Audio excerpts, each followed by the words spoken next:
Second आता है acid in soluble fraction. The compounds which are insoluble in trichloroacetic acid solvent called acid insoluble compound. देखते हैं example के लिए हमारे पॉलीमर्स लाइक पॉलीसेकेराइड,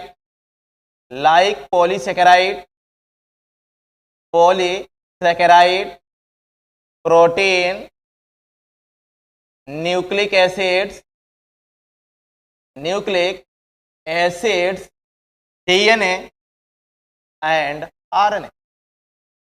ठीक है, ये हमारे पॉलीमर हैं जो कि पॉलीसेकेराइड है, प्रोटीन है, न्यूक्लिक एसिड में डीएनए और आरएनए, जो कि एसिड इनसोल्यूबल पूल में पाए जाते हैं, जिन्हें हम एसिड इनसोल्यूबल फ्रैक्शन भी कहते हैं। यहां पर देखेंगे अभी हम जितने भी हमारे इनसोल्यूबल फ्रैक्शन में हैं वो सब के सब पॉलीमर हैं, लेकिन एक कंपाउंड ऐसा भी है जो इनसोल्यूबल फ्रैक्शन में तो पाया जाता है लेकिन पॉलीमर नहीं है। वो कौन सा कंपाउंड है देखेंगे हम, non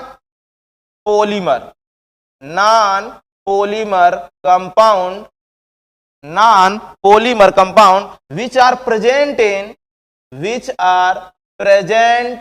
in acid insoluble pool। ठीक है, अब यहां देखेंगे ऐसा कौन सा कंपाउंड है जो हमारा पॉलीमर नहीं है और फिर भी एसिड इनसोल्यूबल पूल में पाया जाता है। वो कंपाउंड है हमारा लिपिड। लिपिड एक ऐसा एक्सेप्शन है जो पॉलीमर नहीं है लेकिन फिर भी एसिड इनसोल्यूबल फ्रैक्शन में पाया जाता है। क्यों पाया जाता है इसके बारे में हम जानेंगे अभी आपको। देखिए क्या होता है, हमारा जो लिपिड होता है वो एक सेल मेम्ब्रेन का एक कंपोनेंट होता है। जब हम सेल मेम्ब्रेन को डिसॉल्व करते हैं तो सेल मेम्ब्रेन पूरी तरीके से एसिड में डिसॉल्व नहीं होती है, इसके छोटे छोटे कंपोनेंट्स वेसाइकल्स बना लेते हैं और वो वेसाइकल्स एसिड में इनसोल्यूबल होती हैं। इसलिए हमारा जो लिपिड का कंपोनेंट होता है वो कैसा होता है, एसिड इनसोल्यूबल पूल होता है। तो कह सकते हैं lipids are the component of cell membrane which are insoluble in acid solvent during destruction of cell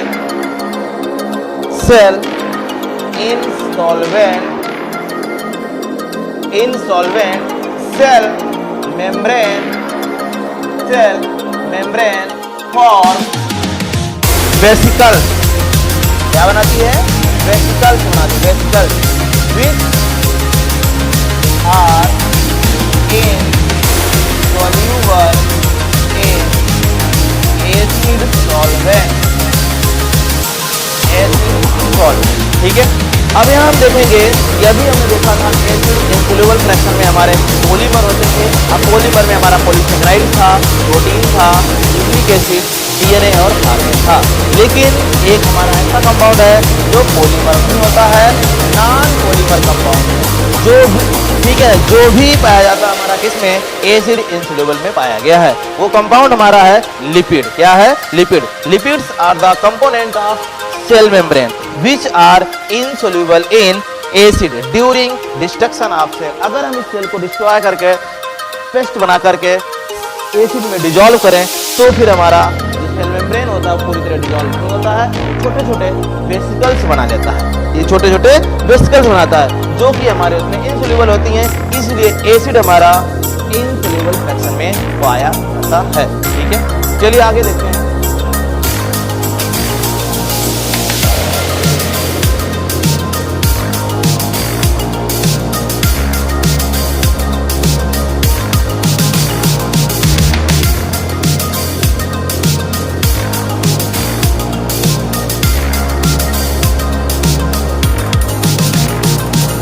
हम लोग जानेंगे एग्जाम्पल्स। अभी आपने देखा acid in soluble fraction,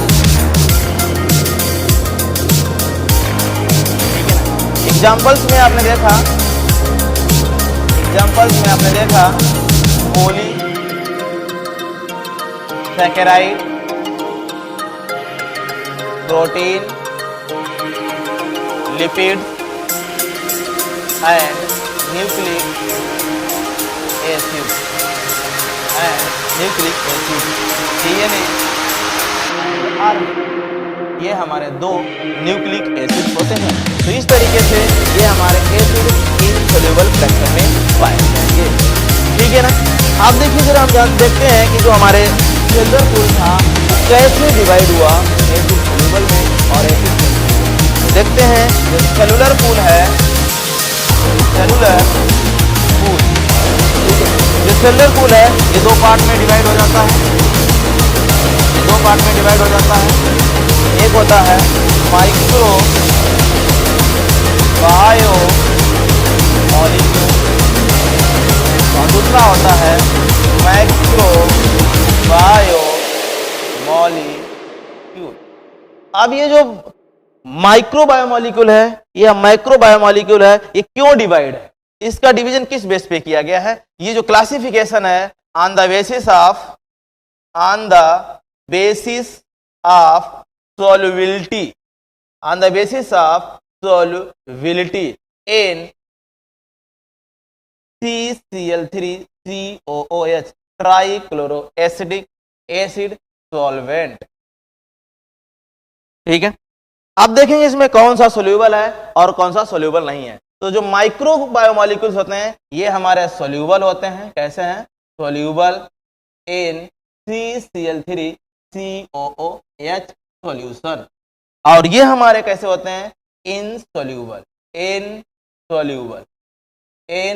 CCl3COOH solution. अब देखिए जो माइक्रो बायोमॉलिक्यूल हैं ये हमारे सोल्यूबल होंगे और जो हमारे मैक्रो बायोमॉलिक्यूल होते हैं वो इनसॉल्यूबल होते हैं। अब हम जानेंगे तो माइक्रो के एग्जांपल तो पहले जान चुके हैं, मैक्रो के भी जान चुके हैं। इन्हें माइक्रो और मैक्रो क्यों कहा जाता है अब इसके बारे में जानेंगे। तो जो माइक्रो और मैक्रो वर्ड दिया गया है वो दिया गया इनके मॉलिक्यूलर वेट के अकॉर्डिंग। अब देखेंगे किसका कौन से या कितने मॉलिक्यूलर वेट तक के कंपाउंड माइक्रो में आएंगे और कौन से कंपाउंड ऐसे होंगे या उनका कितना मॉलिक्यूलर वेट होगा कि वो मैक्रो बायोमॉलिक्यूल के रूप में जाने जाएंगे। तो देखेंगे हम लोग कौन से होंगे मैक्रो और कौन से होंगे माइक्रो सॉरी। आप जरा ध्यान दीजिए, माइक्रो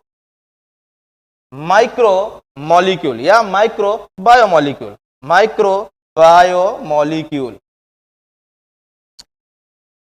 ऐसे कंपाउंड्स जिनका मॉलिक्यूलर वेट 18 से लेकर के 800 के बीच होता है और लेस देन 1000 डाल्टन होता है, वो हमारे माइक्रो बायोमॉलिक्यूल कहलाते हैं। तो कह सकते हैं those compounds which having molecular weight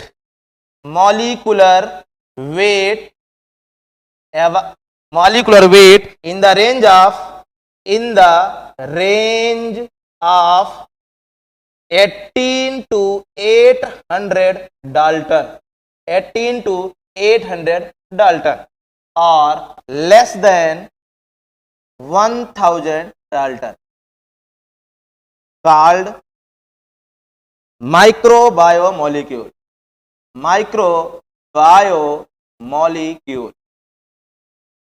okay, ऐसे बायोमॉलिक्यूल जिनका molecular weight minimum 18 maximum 800 Dalton और लेस देन 1000 डाल्टन, ये हमारे क्या कहलाते हैं? माइक्रो बायोमॉलिक्यूल्स कहलाते हैं। एग्जाम्पल के लिए हम देखें इसमें एग्जाम्पल के लिए inorganic salts, ions, simple sugar like monosaccharide oligosaccharide, oligosaccharide, amino acids, amino acids, fatty acids, nucleotides,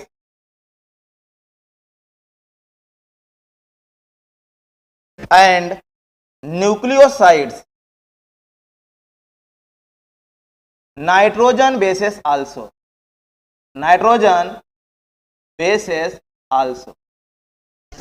तो देखते हैं हम लोग एग्जांपल में जो हमारे माइक्रो बायोमोलिक्यूल के हैं। एग्जांपल के लिए हमारे इनऑर्गेनिक साल्ट जो कि आयंस के फॉर्म में पाए जाते हैं, कुछ सिंपल शुगर जैसे कि मोनोसेक्राइड्स हैं, हमारे ओलिगोसेक्राइड्स हैं, amino acid, fatty acid, nucleic acids, sorry nucleotides, nucleosides and nitrogen base also, ये सभी हमारे माइक्रो बायोमोलिक्यूल कहे जाते हैं। ठीक है, अब देखेंगे हम macro biomolecules.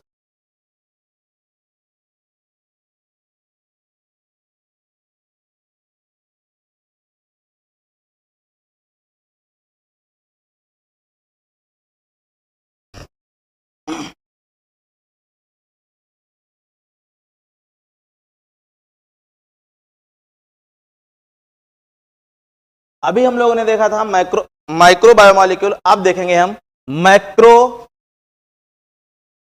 Biomolecules.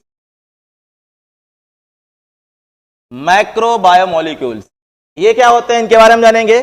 The compounds which are present in cytoplasm or components of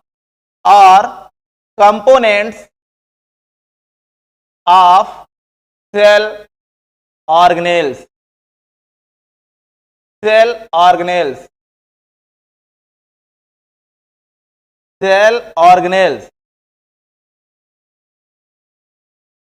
called biomolecules,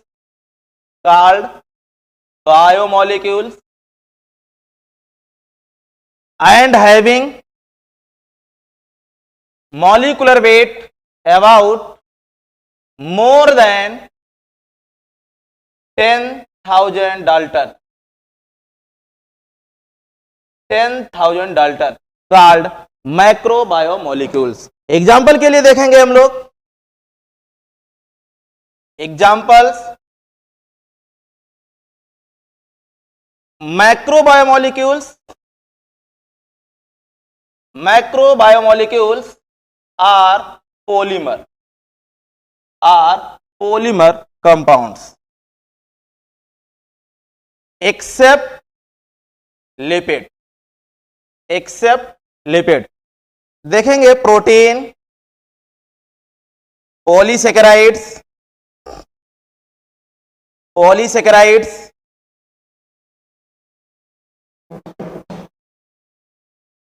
nucleic acids,